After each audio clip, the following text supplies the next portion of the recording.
Lembre-se de dar o joinha e se inscrever. Isso ajuda muito o canal a crescer e continuar trazendo os audiobooks mais incríveis para você. Seja muito bem-vindo e vamos nos deleitar com os sons da leitura. Ao dinheiro.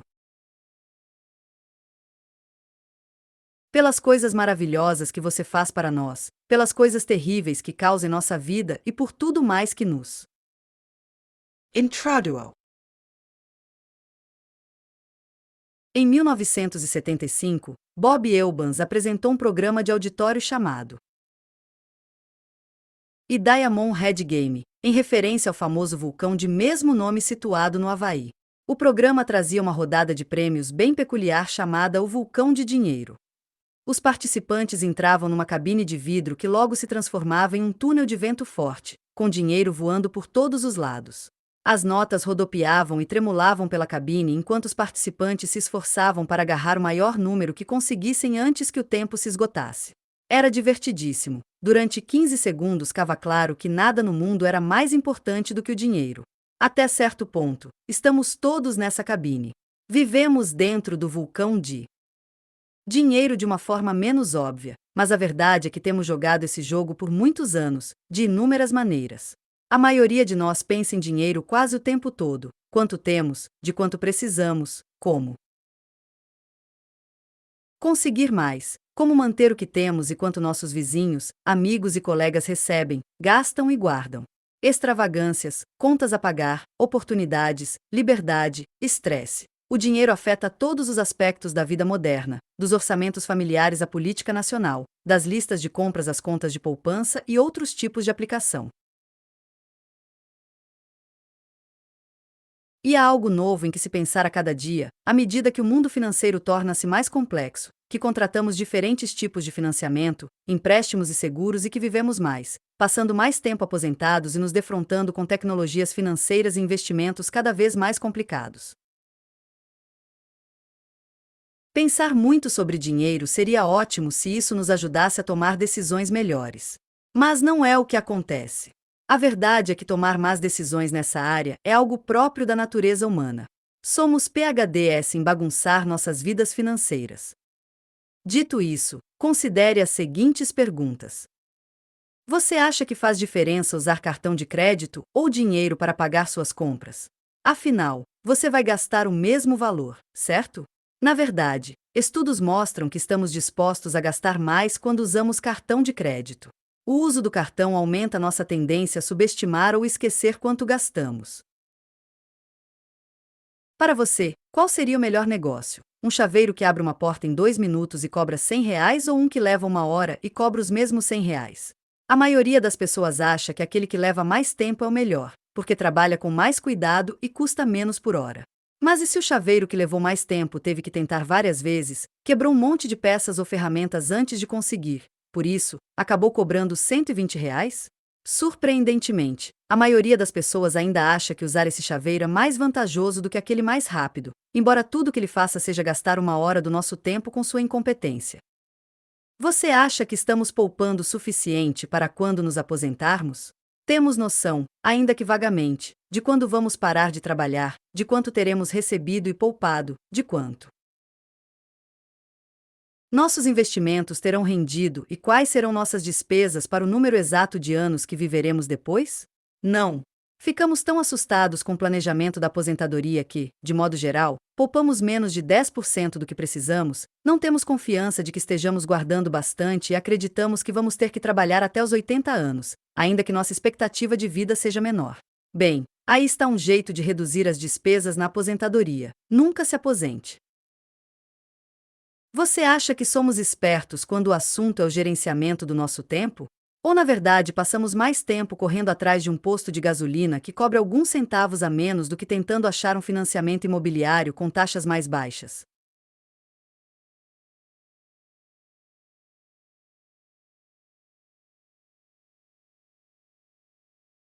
Pensar em dinheiro não nos ajuda a tomar boas decisões financeiras, e além disso, o simples fato de pensar em dinheiro nos modifica de modo profundo e inquietante. Nos Estados Unidos, o dinheiro é o maior motivo de divórcios. 2 é a causa número 1 de estresse. 3 no Brasil. O dinheiro também é uma das principais causas de estresse, juntamente com o medo da violência e do desemprego. É comprovado que somos piores em resolver qualquer tipo de problema quando estamos passando por complicações financeiras. 4. Uma série de estudos mostrou que os mais ricos, particularmente quando lembrados de que são ricos, costumam agir de forma menos ética do que as pessoas com renda mediana. 5. Ao passo que outro estudo constatou que, só de verem imagem de dinheiro, as pessoas ficam mais propensas a roubar do lugar onde trabalham, a contratar um colega de caráter duvidoso ou a mentir para obter vantagem. 6. Pensar em dinheiro literalmente mexe com a nossa cabeça.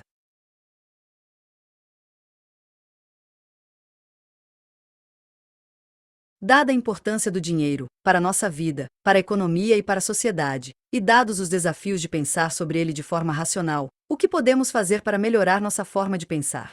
A resposta padrão para essa pergunta costuma ser educação financeira.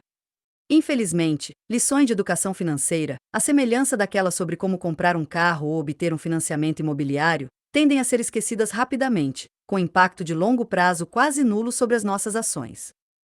Assim sendo, este livro não tem a intenção de educar financeiramente ou lhe dizer o que fazer com seu dinheiro cada vez que abrir a carteira. Em vez disso, vamos explorar alguns dos erros mais comuns que cometemos em relação ao dinheiro e, mais importante, por que os cometemos. Dessa forma, quando enfrentarmos nossa próxima decisão financeira, talvez sejamos mais capazes de entender as forças em jogo e de fazer escolhas melhores. Ou ao menos de fazer escolhas com base em mais informação. Vamos lhe apresentar algumas pessoas e compartilhar as histórias delas. Mostraremos o que elas eram em determinadas situações.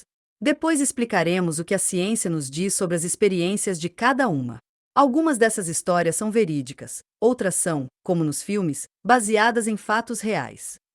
Algumas dessas pessoas tomam atitudes razoáveis. Outras são bem menos espertas. Elas podem se enquadrar em alguns estereótipos porque vamos enfatizar, até exagerar, algumas dessas características para realçar certos comportamentos comuns. Esperamos que todos reconheçam a humanidade, os erros e a promessa em cada uma dessas histórias e entendam como elas se refletem em nossa vida. Este livro revela como pensamos sobre dinheiro e os erros que cometemos ao pensar nele.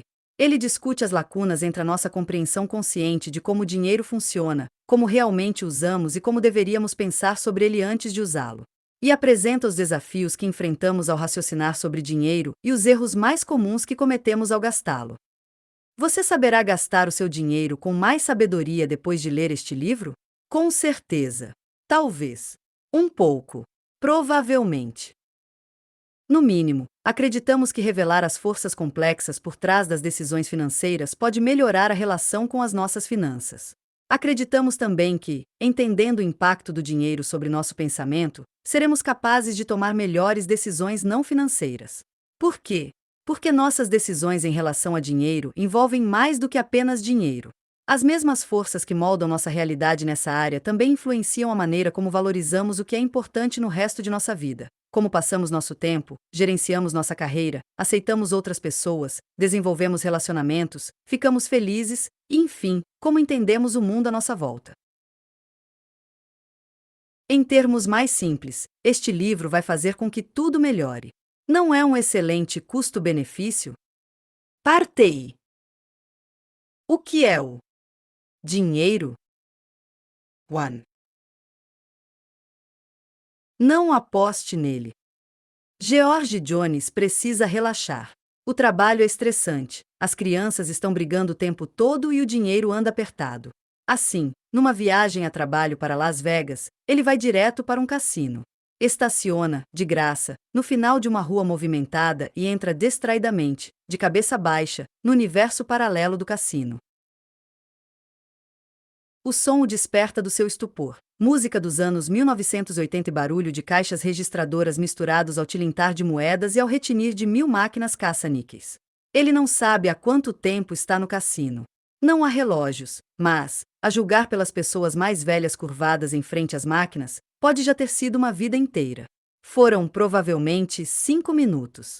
Talvez não esteja longe da entrada, mas ele também não consegue ver a entrada, ou a saída, ou portas, janelas, corredores ou quaisquer outros meios de se mandar dali.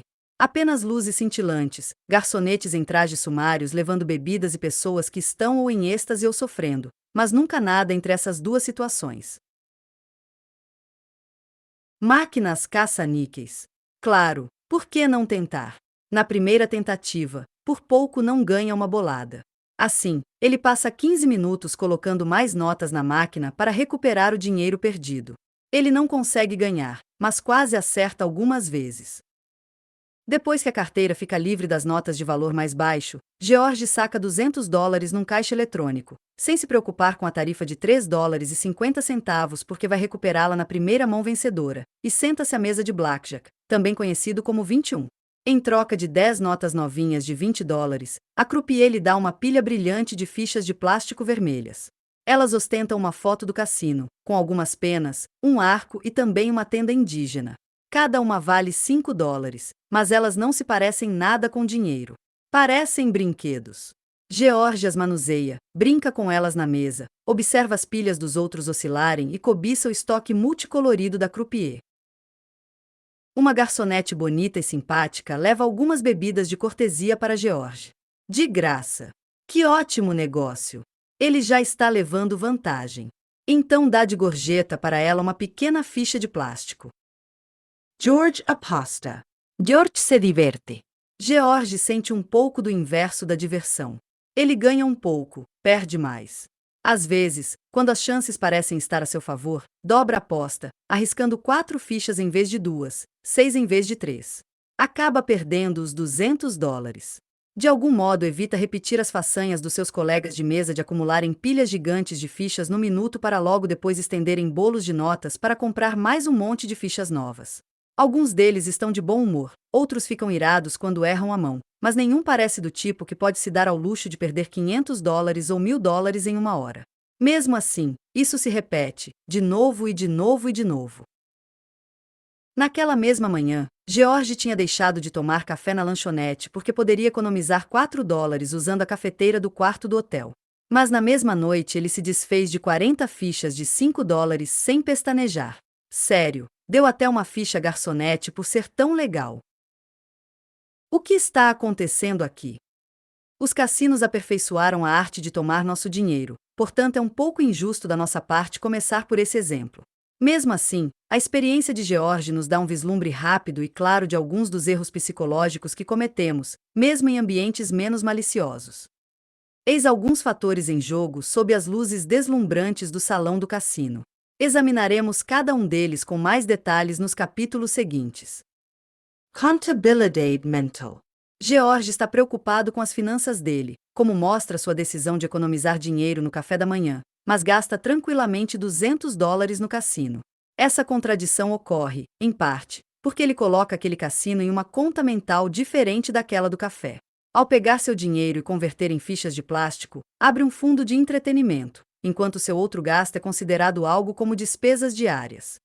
Esse truque o ajuda a se sentir de modo diferente em relação a cada um dos dois tipos de despesa, mas ambos os modos fazem realmente parte de uma só conta, o dinheiro do George.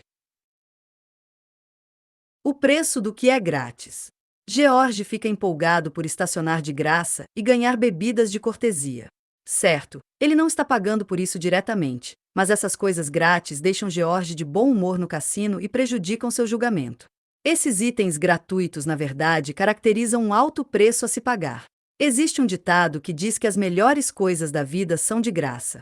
Pode ser, mas o que parece grátis muitas vezes acaba nos custando caro de formas que a gente nem imagina. A dor do pagamento. George não sente que está gastando dinheiro ao usar as fichas coloridas do cassino para apostar ou dar gorjetas. Sente só que está brincando. Sem sentir a perda de dinheiro a cada ficha, sem ter plena noção do que está gastando, ele fica menos consciente de suas opções e menos atento às implicações de suas decisões. Gastar fichas de plástico não dá a sensação real de pagar com notas de papel, então ele continua e não para de gastar. Relativity. Aquela gorjeta de $5 que George deu à garçonete, por uma bebida grátis, e a tarifa de $3,50 no caixa eletrônico não parecem altas comparadas com as pilhas de fichas que o cercam na mesa de blackjack ou os $200 que ele sacou no caixa eletrônico. Aquelas são quantias relativamente baixas, e por pensar nelas em termos relativos, fica mais fácil para ele ir em frente e gastar. No início do dia, porém, os $4 do cafezinho, comparados com café grátis no quarto do hotel, pareciam um gasto relativamente alto. Expectativas. cercado pelos sinais e sons do dinheiro, máquinas caça-níqueis, luzes brilhantes, símbolos de dólar espalhados pelo ambiente. George imagina que é James Bond, o agente 007, charmoso e fatal, vencendo contra todas as chances os supervilões à mesa de jogo. Autocontrol. Jogar, é claro, é um problema sério, um vício até, para muitas pessoas. Para nosso objetivo neste livro, porém, podemos simplesmente dizer que George, influenciado pelo estresse e pelo ambiente, pelos funcionários simpáticos e pelas oportunidades fáceis, sente dificuldade em resistir à tentação de apostar por impulso em vez de pensar nos benefícios a longo prazo de dispor desses $200 a mais quando se aposentar. Todas essas situações podem parecer exclusivas de um cassino, mas na verdade o mundo real é bem mais parecido com um cassino do que gostaríamos de admitir. Afinal, em 2016, os Estados Unidos elegeram um dono de cassino como presidente. Embora nem todos aliviem o estresse apostando, enfrentamos desafios de tomada de decisões semelhantes em termos de contabilidade mental, gratuidade, dor do pagamento, relatividade, autocontrole e mais. Os erros que George comete no cassino acontecem em muitos aspectos do nosso cotidiano. Esses equívocos estão fundamentalmente enraizados em nossa má interpretação básica da natureza do dinheiro.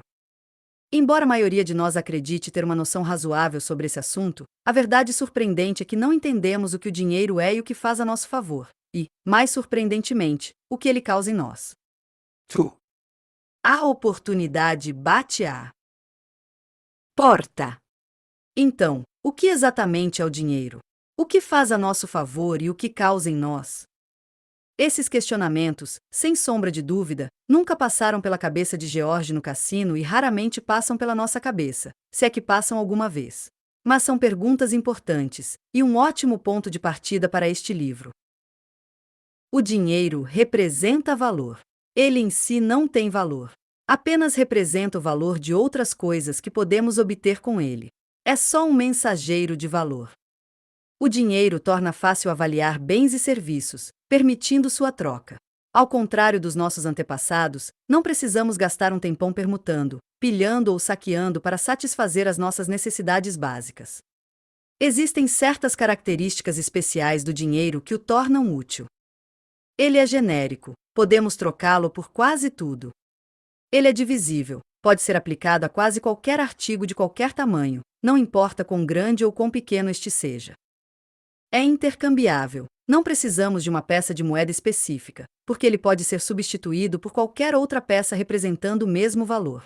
Qualquer nota de R$ 10 vale tanto quanto outra nota de R$ 10, não importa onde e como a obtemos. Isso se chama fungibilidade. É armazenável, pode ser usado a qualquer momento, agora ou no futuro. O dinheiro não fica velho nem se deteriora, ao contrário de carros, móveis, vegetais orgânicos ou uniformes de colégio. Em outras palavras, qualquer quantidade de qualquer dinheiro pode ser usada a qualquer momento para comprar, quase, tudo. Esse fato essencial nos ajudou, como Homo irracionalis, a parar de permutar mercadorias uns com os outros diretamente, em vez disso, a usar um símbolo, o dinheiro, para trocar bens e serviços de modo bem mais eficaz. Isso, por sua vez, dá ao dinheiro seu aspecto final e mais importante. É um bem comum, ou seja, pode ser usado por qualquer um e para, quase, qualquer coisa. Quando consideramos todas essas características, é fácil ver que não haveria vida moderna como a conhecemos sem o dinheiro. O dinheiro nos permite poupar, testar coisas novas, compartilhar e nos especializar, como professores ou artistas, advogados ou fazendeiros.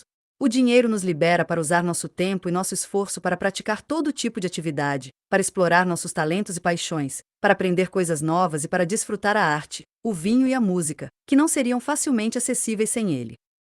O dinheiro mudou a condição humana tanto quanto qualquer outro avanço, como a prensa tipográfica, a roda, a eletricidade ou até mesmo os reality shows. Embora seja necessário reconhecer a importância e a utilidade do dinheiro, infelizmente alguns dos seus benefícios são também a fonte de suas maldições. Elas criam muitas das dificuldades que o acompanham.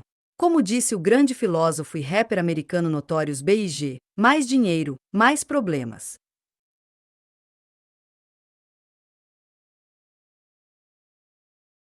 Para examinarmos as bênçãos e maldições do dinheiro, pois existem literalmente os dois lados da moeda. Vamos parar para refletir sobre sua natureza genérica. Não há dúvida de que a capacidade de trocar dinheiro por uma variedade quase infinita de objetos e serviços é algo crucial e maravilhoso, mas também significa que a complexidade das decisões envolvendo dinheiro é incrivelmente alta. Apesar da expressão popular, comparar alhos com bugalhos é realmente bem fácil. Por exemplo, se estivermos diante de um prato de frutas e alguém perguntar se preferimos laranja ou maçã, será fácil responder. Mas, se nessa equação estiver envolvido dinheiro e precisarmos decidir se estamos dispostos a pagar R$ 1 ou R$ 0,50 por aquela maçã, a decisão será mais difícil. Se o preço da maçã for R$ 1 e a laranja custar R$ 0,75, a questão fica ainda mais complexa. Sempre que o dinheiro é acrescentado, qualquer decisão fica mais difícil. Oportunidade perdida. Por que essas decisões envolvendo dinheiro tornam-se mais complicadas? Por causa dos custos de oportunidade. Quando levamos em conta as características especiais do dinheiro, que ele é genérico, divisível, armazenável, intercambiável, sobretudo, que é um bem comum, fica claro que podemos fazer quase qualquer coisa com ele. Mas o fato de podermos fazer quase qualquer coisa com ele não significa que possamos fazer tudo. Precisamos realizar escolhas. Precisamos fazer sacrifícios. Precisamos escolher coisas que vamos deixar de fazer. O que significa que com certeza precisamos, conscientemente ou não, examinar os custos de oportunidade sempre que usamos dinheiro. Custos de oportunidade são alternativas. São coisas de que nos privamos, agora ou mais tarde, para que possamos fazer outras coisas. São as oportunidades que sacrificamos quando temos que optar por isto ou aquilo. A forma como deveríamos pensar sobre o custo de oportunidade do dinheiro é que, quando gastamos dinheiro num item, não podemos gastar esse mesmo montante em outro item, nem agora nem em qualquer momento futuro. Imagine, de novo, que estamos diante do prato de frutas, mas agora num mundo que só possui dois produtos, uma maçã e uma laranja. O custo de oportunidade de comprar uma maçã é renunciarmos à laranja, e o custo de oportunidade de comprar uma laranja é renunciarmos à maçã.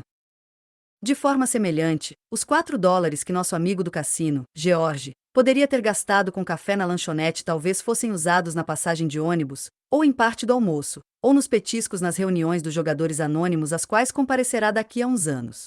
Ele não estaria abrindo mão de $4, mas sim abrindo mão das oportunidades que aquele valor poderia fornecer agora ou no futuro.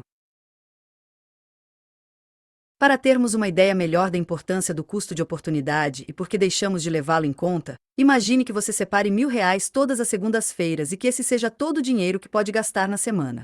No começo da semana, você pode não pensar nas consequências de suas decisões. Você não percebe do que está abrindo mão, na segunda-feira, ao pagar o jantar, tomar um drink ou adquirir aquela camisa bonita que estava namorando. Mas, conforme os R$ 1.000 vão diminuindo e a sexta-feira se aproxima, você se vê com apenas R$ 8 sobrando. Aí fica bem mais claro que os custos de oportunidade existem e que o que você gastou no início da semana está afetando o que ainda pode gastar agora. Sua decisão de pagar pelo jantar, pelos drinks e pela camisa na segunda-feira deixa você com uma escolha difícil no domingo. Dá para comprar o jornal ou uma média com pão na chapa no bar da esquina, mas não as duas coisas. Na segunda-feira, você tinha um custo de oportunidade para ponderar, mas isso não estava tão claro para você. Agora, no domingo, quando o custo de oportunidade enfim está claro, é tarde demais.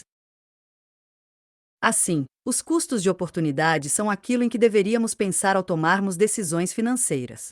Deveríamos levar em conta as alternativas de que estamos abrindo mão ao optarmos por gastar dinheiro agora.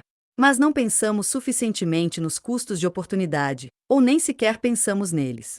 Esse é nosso maior erro envolvendo dinheiro e a razão pela qual cometemos tantos outros erros. É a base frágil sobre a qual nossas casas financeiras se erguem. Alguns anos atrás, Dan e um auxiliar de pesquisa foram a uma concessionária da Toyota e perguntaram às pessoas presentes do que elas abririam mão se comprassem um carro novo. Quase ninguém soube responder. Nenhum dos compradores havia dedicado tempo significativo a refletir que os milhares de dólares que estavam prestes a gastar num carro poderiam ser usados em outras coisas. Assim, Dan tentou ir mais fundo na próxima pergunta e indagou quais produtos e serviços específicos não conseguiriam obter se fossem em frente e comprassem aquele Toyota. A maioria das pessoas respondeu que, se comprassem um Toyota, não poderiam comprar um Honda ou algum outro carro. Poucas pessoas responderam que não poderiam viajar à Espanha naquele verão e ao Havaí no ano seguinte, ou que não poderiam jantar num bom restaurante 2 vezes por mês nos próximos anos, ou que teriam que abrir mão de quitar o financiamento do imóvel. Parecían incapazes de pensar. Ou talvez até relutantes em pensar no dinheiro que estavam para gastar como uma capacidade potencial que tinham de adquirir uma série de outros bens e experiências no futuro. Isso ocorre porque o dinheiro é tão abstrato e genérico que temos dificuldade em imaginar os custos de oportunidade ou levá-los em conta. Basicamente, nada específico vem à mente quando gastamos dinheiro, exceto aquilo que estamos pensando em comprar, seja um produto ou serviço. Um quadro mais amplo. Os custos de oportunidade não se restringem ao domínio das finanças pessoais. Eles têm ramificações globais, como o presidente americano Dwight Eisenhower observou em um discurso, em 1953, sobre a corrida armamentista. Toda arma que é produzida, todo navio de guerra lançado, cada foguete disparado significa, no fim das contas, um roubo daqueles cuja fome não é saciada, daqueles que sentem frio e não são agasalhados. Este mundo armado não está gastando dinheiro sozinho. Está gastando o suor dos seus trabalhadores, o talento dos seus cientistas, as esperanças das suas crianças. O custo de um bombardeiro pesado moderno é este: uma escola de tijolos moderna em mais de 30 cidades. São 2 centrais elétricas, cada uma servindo uma cidade com população de 60 mil habitantes. São 2 ótimos hospitais, plenamente equipados. São uns 80 quilômetros de estrada com pavimento de concreto. Pagamos por um único avião bombardeiro 500.000 de alqueires de trigo. Pagamos por um só destroyer novas casas que poderiam ter abrigado mais de 8.000 pessoas. Sorte nossa que a maioria das interações pessoais, em termos de custos de oportunidade, está mais para o preço de uma maçã do que para o custo de artefatos bélicos. Nossa incapacidade de levar em conta os custos de oportunidade, bem como nossa resistência geral em fazê-lo, não se limita à compra de um carro. Quase sempre deixamos de analisar plenamente as alternativas. E, infelizmente, ao deixarmos de examinar esses custos de oportunidade, há grandes chances de que nossas decisões não atendam a nossos melhores interesses. Vamos pensar agora na experiência de compra de um sistema de som descrita por Shane Frederick, Nathan Novensky, Jing Wang, Ravidar e Stephen Novlis em um artigo apropriadamente intitulado Opportunity Cost Neglect, Negligência do Custo de Oportunidade. No experimento, pediram a um grupo de participantes que decidissem entre um sistema de som da marca Pioneer custando $1.000 e um da marca Sony no valor de $700. Um segundo grupo precisou escolher entre um Pioneer de $1.000 e um pacote em que, por $1.000, poderiam obter o Sony mais um crédito de $300 a ser gasto apenas em CDs.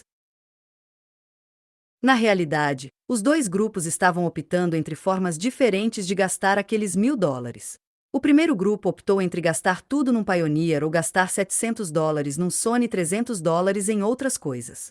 O segundo grupo optou entre gastar tudo num Pioneer ou gastar $700 num Sony e $300 em música. Os resultados mostraram que o sistema de som Sony foi uma escolha bem mais popular quando acompanhado por $300 em CDs do que quando vendido sem eles. Por que isso é estranho? Bem, a rigor, $300 sem restrição de uso valem mais do que $300 que só podem ser gastos em CDs, porque podemos comprar qualquer coisa com dinheiro irrestrito, inclusive CDs. Mas, quando os $300 foram apresentados como destinados a CDs, os participantes os acharam mais atraentes. Isso porque $300 em CDs é bem mais concreto e definido do que apenas $300 em qualquer coisa. No caso do valor para a compra de CDS, sabemos o que estamos obtendo. É tangível e fácil de mensurar. Quando? A destinação do valor é abstrata e genérica. Não evocamos as imagens específicas de como iremos gastá-lo e as forças emocionais ou motivacionais em nós são menos impactantes. Esse é apenas mais um exemplo de como, quando representamos o dinheiro de forma genérica, acabamos por subestimá-lo, ao contrário do que ocorre quando temos uma representação específica desse dinheiro. 1. Sim, o experimento fala de CDs, produtos já um tanto obsoletos, mas o fato é, as pessoas se surpreendem quando são lembradas de que existem formas diferentes de se gastar dinheiro, seja em férias ou com uma pilha de CDs. Essa surpresa identifica que as pessoas não costumam ponderar naturalmente as alternativas e, sem ponderá-las, não conseguem levar em conta os custos de oportunidade. Essa tendência a negligenciar os custos de oportunidade mostra uma falha básica no modo como pensamos. Acontece que o que é maravilhoso sobre o dinheiro, o fato de que podemos trocá-lo por tantas coisas diferentes agora e no futuro, é também o maior motivo de nosso comportamento ser tão problemático em relação a ele. Embora devêssemos estar pensando nos gastos em termos de custo de oportunidade, que gastar dinheiro agora em algo impede que o gastemos em algo diferente no futuro, tal pensamento é abstrato demais. Difícil demais. Então, simplesmente não levamos isso em consideração. Para piorar as coisas, a vida moderna nos proporcionou instrumentos financeiros infinitos, como cartões de crédito, financiamentos imobiliários e de carros e créditos estudantis, que obscurecem ainda mais, muitas vezes de propósito, a nossa capacidade de entender os efeitos futuros do gasto presente de dinheiro. Quando não conseguimos, ou não queremos, pensar como deveríamos nas decisões que envolvem dinheiro, recorremos a todo tipo de atalho mental. Muitas dessas estratégias nos ajudam a lidar com a complexidade do dinheiro, embora não nos ajudem necessariamente a fazê-lo das formas mais desejáveis ou lógicas. E com frequência nos levam a avaliar as coisas de modo incorreto. 3. Uma proposição de valor. Durante um voo, o filho caçula de Jeff pediu que ele lhe contasse uma história. Como os livros da criança estavam na bagagem que tinha sido despachada, Jeff inventou a seguinte brincadeira, baseada no livro do Dr. Seus 10 Advocate in My Pocket. Título que poderia ser traduzido como Tem um Folso no meu bolso. Quanto você pagaria por um drebli? Zabli, nabli, quebli recheado, Ou que tal um zorqui? nokvi, Um blorqui albanês de 3 dedos importado?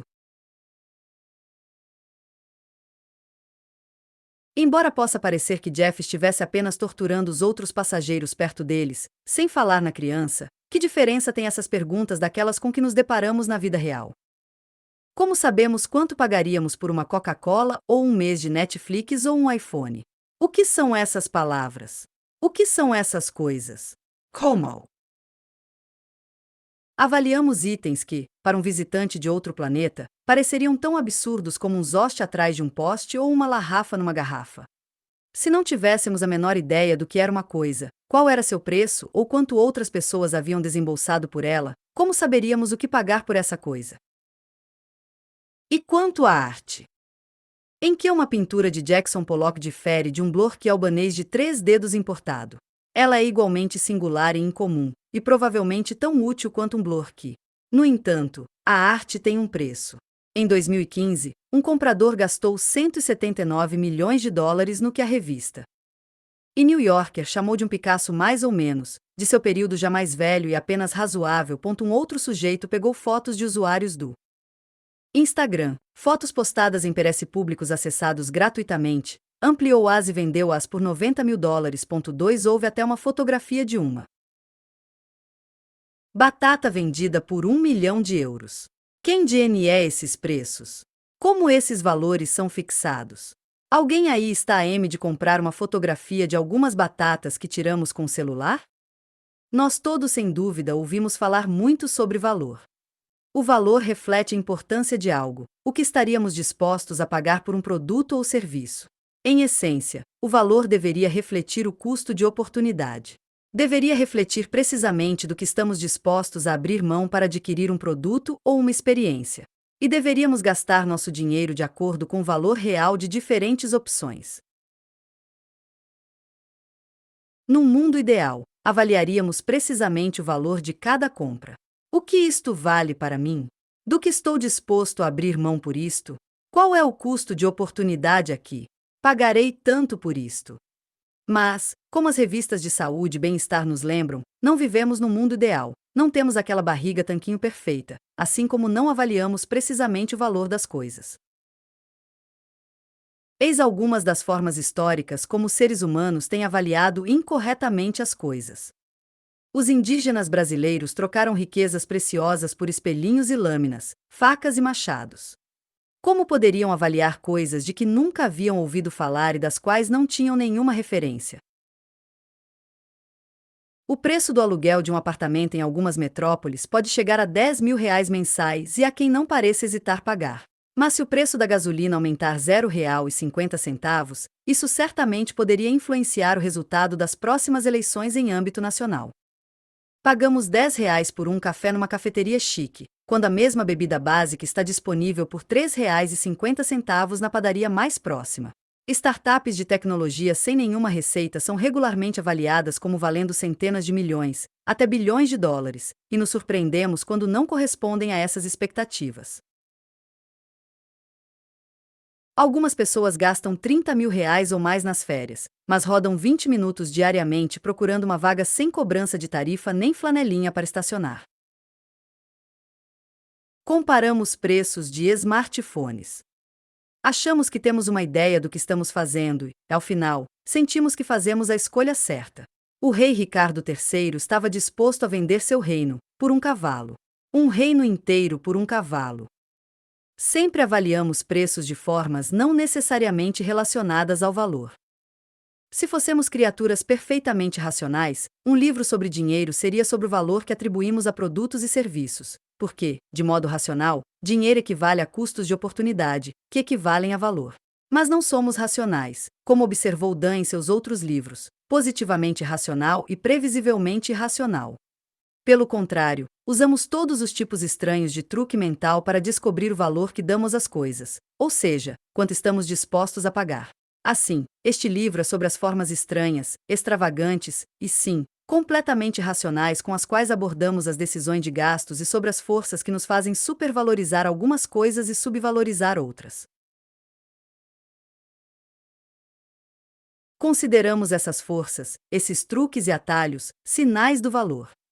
São sinais que acreditamos estarem associados ao valor real de um produto ou serviço, mas que muitas vezes não estão. Claro que alguns sinais do valor são razoavelmente exatos, mas muitos são irrelevantes e enganadores, e outros são intentionalmente manipuladores. Mesmo assim, permitimos que esses sinais mudem a nossa percepção do valor. Por quê? Não é porque gostamos de cometer erros ou infligir dor a nós mesmos. Seguimos esses sinais por ser tão difícil analisar os custos de oportunidade e definir o valor real. Além disso, torna-se ainda mais difícil descobrir quanto estamos dispostos a pagar por algo quando o mundo financeiro está tentando nos confundir e distrair. Esta dinâmica é fundamental. Estamos, é claro, constantemente lutando contra a natureza complexa do dinheiro e contra a nossa incapacidade de levar em conta os custos de oportunidade. Pior, estamos também constantemente combatendo forças externas que tentam fazer com que gastemos mais, com mais frequência e de forma mais liberal. Existem inúmeras forças que querem que percebamos incorretamente o verdadeiro valor das coisas, porque há muitos que lucram quando gastamos irracionalmente. Dados todos os desafios que enfrentamos, é espantoso que não estejamos todos perambulando por apartamentos conjugados de R$ 1.000.000, bebendo larrafa numa garrafa de um Blorqui de R$ 1.000. Parte I. Como estimamos o valor de formas? Que pouco tem a ver com valor. 4. Esquecemos que tudo é Relativo. Susan Tompkins é a tia Susan de alguém, e todo mundo conhece alguém parecido com ela. Tia Susan é uma mulher feliz e generosa, que inclui presentes para o sobrinho sempre que faz compras para si e seus filhos.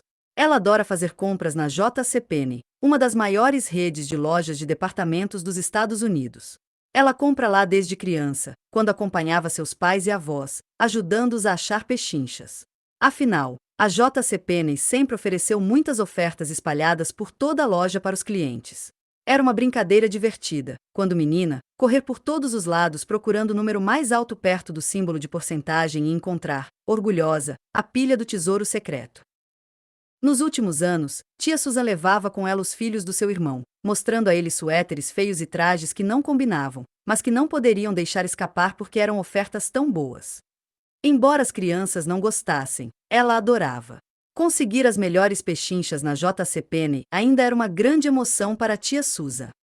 Até que, um dia, Ron Johnson, o novo CEO da JCPenney, decidiu descontinuar todas as ofertas. Ele instituiu o que denominou de preços justos e corretos para todos os artigos. Nada de promoções, pechinchas, cupons ou descontos. Em pouco tempo, Susan se sentiu triste. Depois ficou brava. E então parou de ir a J.C. Penney. Chegou a formar um grupo online com suas amigas chamado Odeio Ron Johnson. E não foi a única. Muitos clientes deixaram a J.C. Penney. Foi um período ruim para a empresa. Foi um período ruim para Susan. Foi um período ruim para Ron Johnson.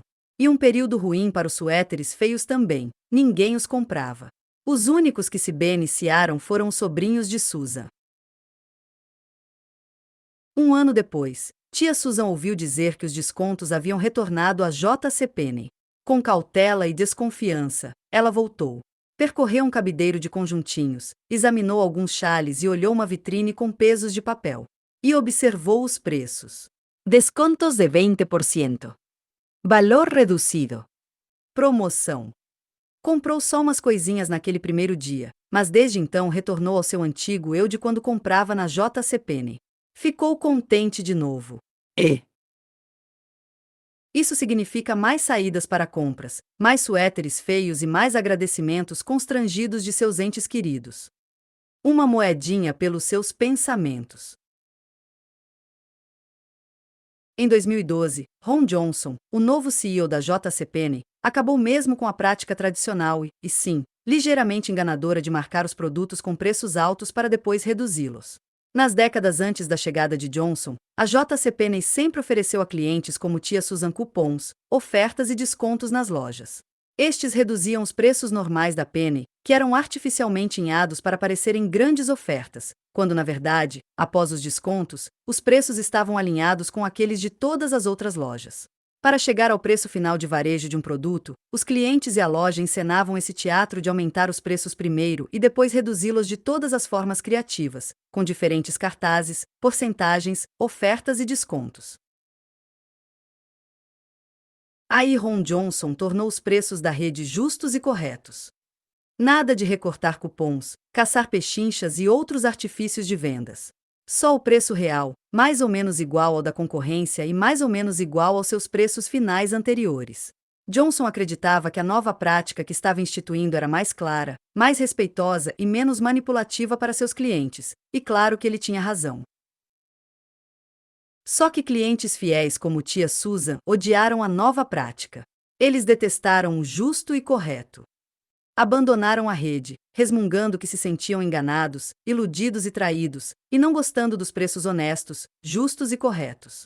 Depois de um ano, a J.C. Penney perdeu espantosos 985 milhões de dólares e Johnson perdeu o emprego. Quase imediatamente após sua demissão, o preço de tabela da maioria dos produtos na J.C. Penney aumentou em 60% ou mais. Uma mesinha de cabeceira que custava $150 aumentou para um preço normal de US cifrão 245,00. Não apenas os preços normais aumentaram, mas houve mais opções de descontos. Em vez de um só valor, a loja oferecia preços de promoção, preços originais e avaliados em. Claro que, quando levamos em conta os descontos oferecidos, via promoção, cupom ou oferta especial, os preços eram mais ou menos os mesmos. Só que não pareciam assim. Agora parecia que a rede de lojas tinha voltado a ter ofertas maravilhosas. A J.C. Penney de Ron Johnson oferecia produtos a preços mais honestos e foi rejeitada em favor de artifícios de vendas. Tia Susan até hoje o detesta. Pense nisto: os clientes da J.C. Penney votaram com suas carteiras e escolheram ser manipulados. Eles queriam ofertas, pechinchas e promoções, ainda que isso significasse trazer de volta os preços normais inflados, exatamente o que a rede acabou fazendo não muito depois. A J.C. Penney e Ron Johnson pagaram um preço alto por não entenderem a psicologia dos preços. Mas a empresa acabou aprendendo que poderia desenvolver um negócio baseado na nossa incapacidade de avaliar racionalmente valores. Ou, como disse certa vez o crítico social H.L. Mencken, ninguém nunca foi à falência subestimando a inteligência do público americano. O que está acontecendo aqui?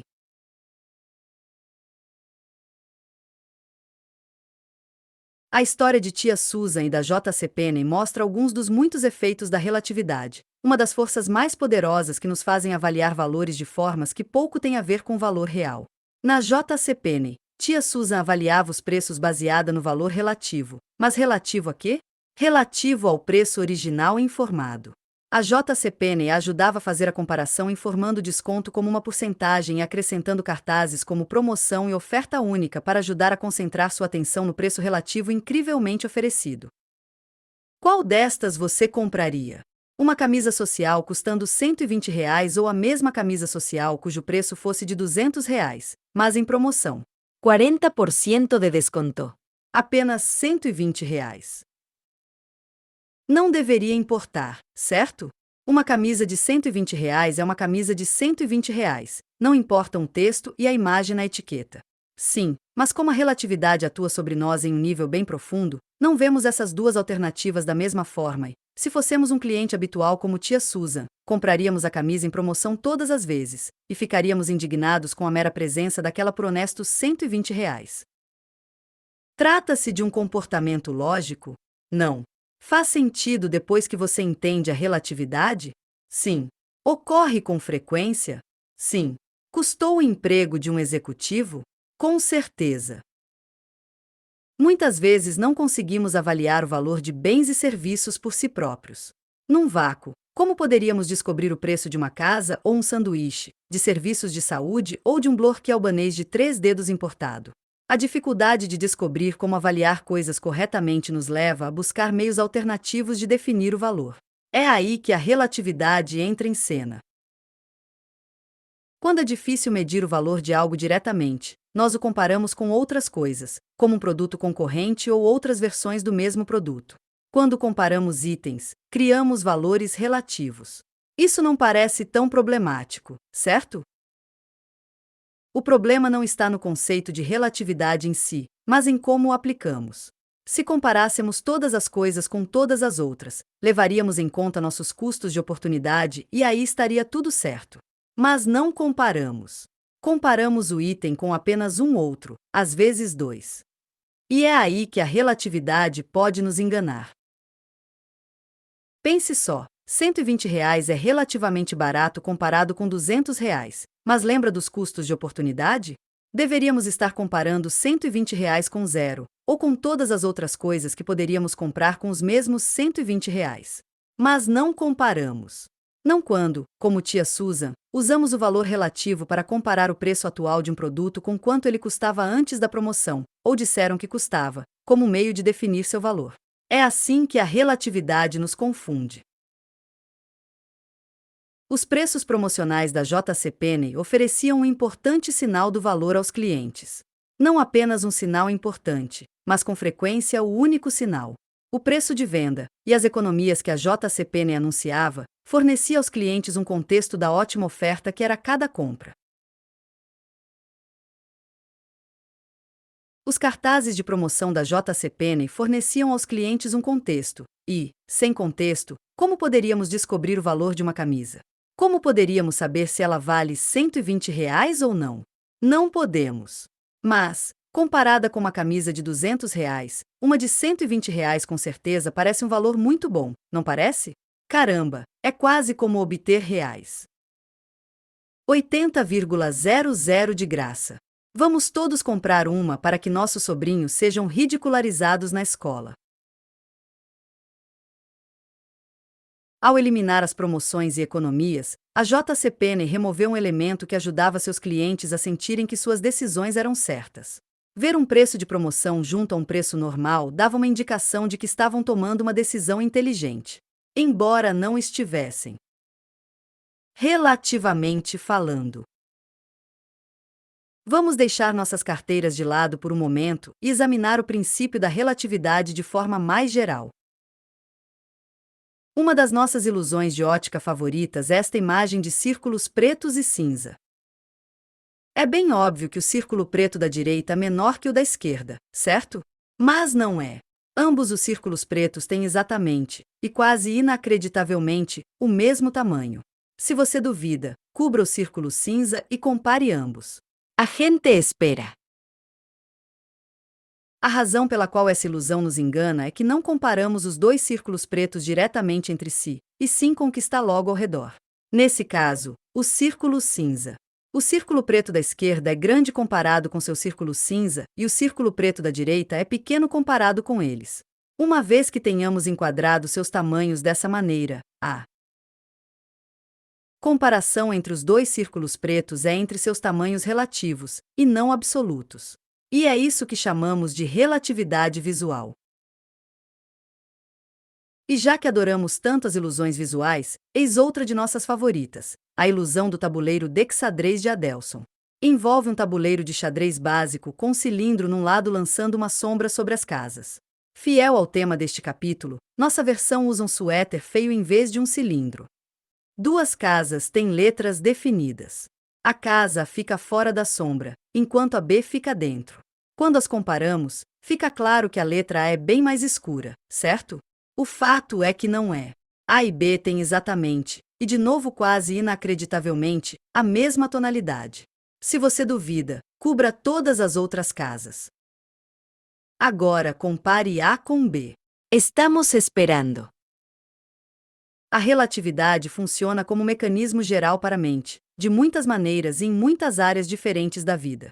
Por exemplo, Brian Vancin, autor de Por que Comemos Tanto? 2 mostrou que a relatividade pode também afetar a medida da nossa cintura. Decidimos quanto comer não simplesmente em função de quanto alimento realmente consumimos, mas em comparação com suas alternativas. Digamos que precisemos escolher entre 3 hambúrgueres de 200, 250 e 300 gramas do cardápio. Tendemos a escolher o hambúrguer de 250 gramas e a ficar perfeitamente satisfeitos ao final da refeição. Mas, se nossas opções forem 250, 300 e 350 gramas, tendemos de novo a escolher a opção do meio, e de novo ficamos igualmente contentes.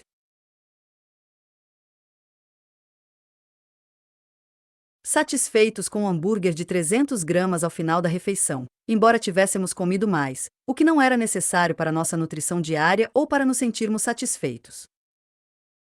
As pessoas também comparam alimentos com outros objetos em seus ambientes.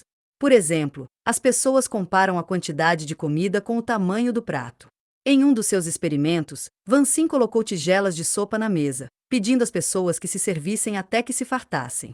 Algumas pessoas simplesmente tomaram sopa até não quererem mais. Mas um grupo de participantes estava, sem saber, servindo-se de tigelas com tubinhos minúsculos conectados ao fundo.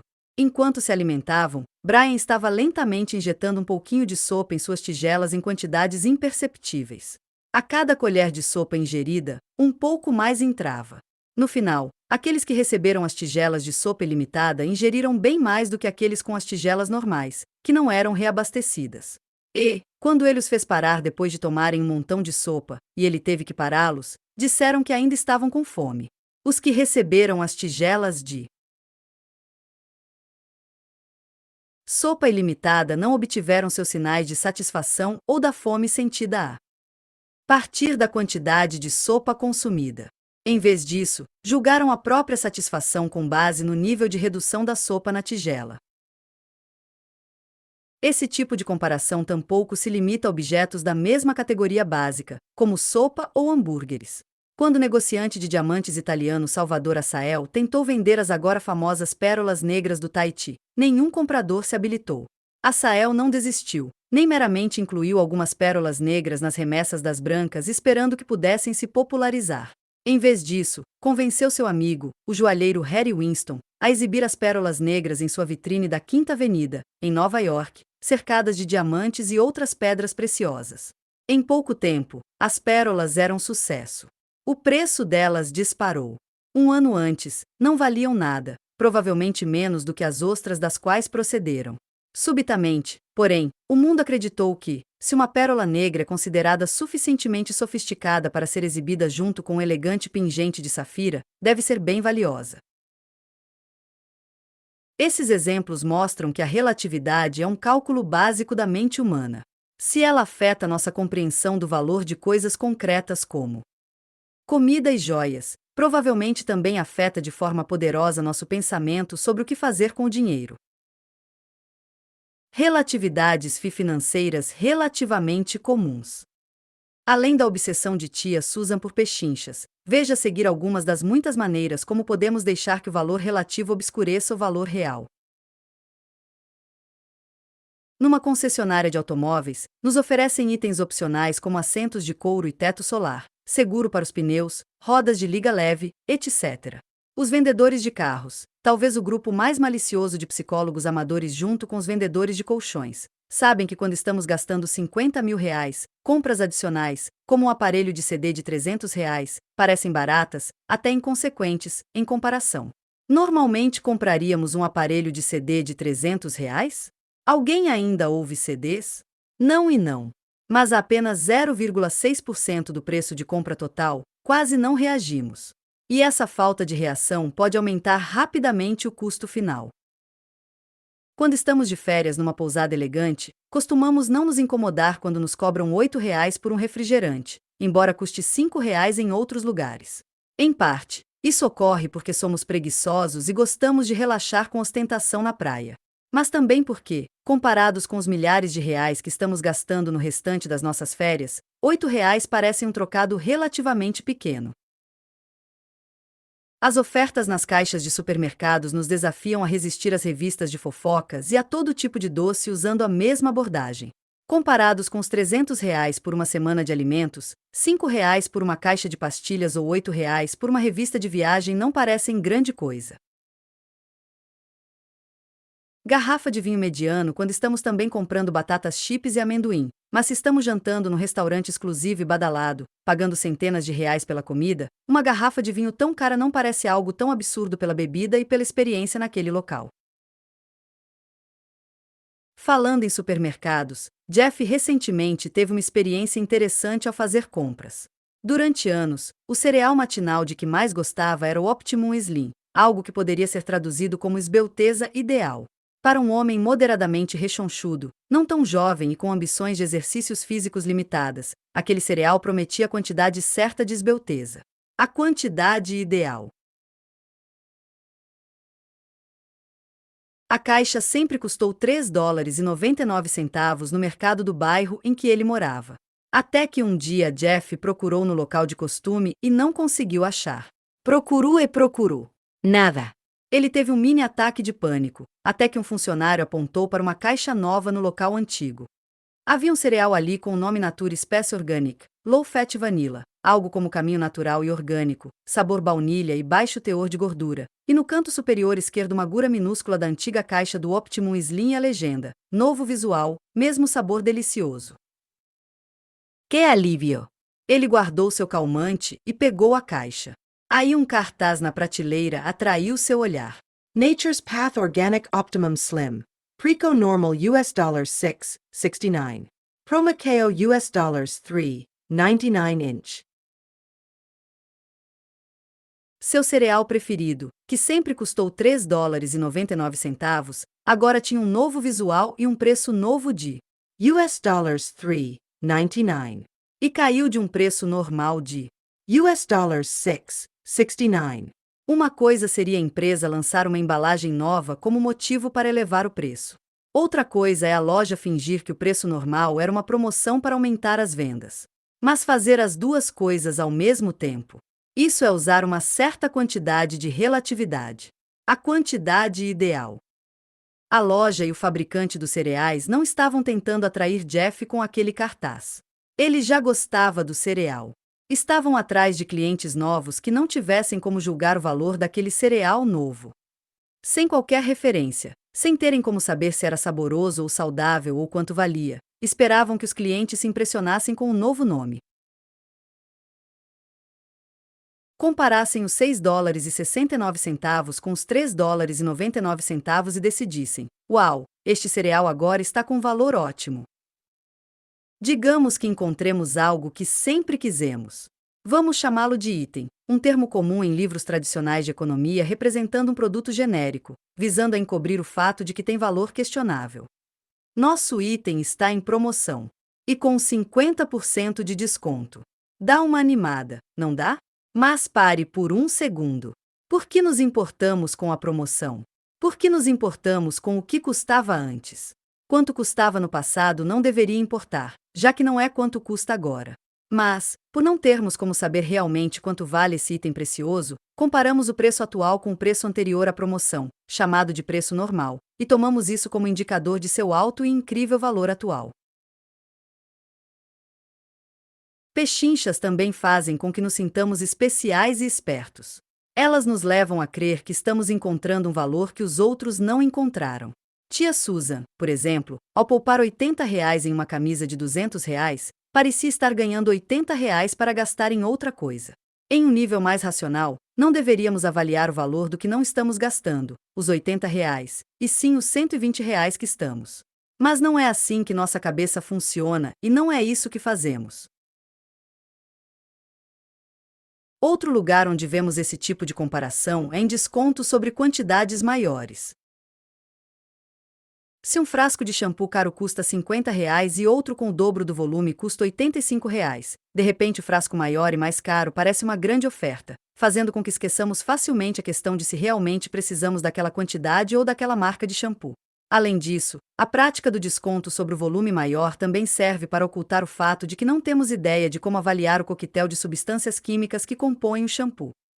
Se Albert Einstein tivesse sido economista em vez de físico, poderia ter mudado sua famosa teoria da relatividade de E igual mc2 para R$ 100 metade de R$ 200.